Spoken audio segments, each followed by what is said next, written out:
మాతృ సంస్థను కూడా అధిగమించి దేశంలోని అతిపెద్ద కార్ల తయారీదారు మారుతి సుజుకి ఇండియా ప్రపంచంలో అత్యంత విలువైన కంపెనీలో టాప్ 10 లోకి దూసుకుపోయింది. 5,760 కోట్ల డాలర్ల మార్కెట్ విలువతో ప్రపంచంలో మార్కెట్ విలువ పరంగా అత్యంత విలువైన కంపెనీలో 8వ స్థానంలో నిలిచింది. ఈ క్రమంలో ప్రపంచ స్థాయి ఆటో దిగ్గజాలైన Ford Motors, General Motors, Volkswagen AG కంపెనీలను దాటిపోయింది. చివరికి జపాన్ కు చెందిన మాతృ సంస్థ సుజుకి మోటార్ కార్పొరేషన్ ను కూడా మారుతి సుజుకి వెనక్కి నెట్టేసింది.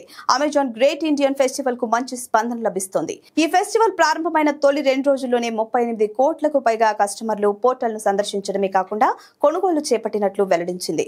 బజాజ్ ఫిన్సర్వ్ ఏఎంసీ నిర్వహణలోని ఫ్లెక్సీ క్యాప్ ఫండ్ నిర్వహణలో ఉన్న ఆస్తులు గత నెల 31 నాటికి 5,410.04 కోట్ల రూపాయలకు చేరుకున్నాయి. ఫండ్ ప్రారంభించిన 2 ఏళ్ల కాలంలో ఈ మైలురాయిని అందుకోవడం విశేషం.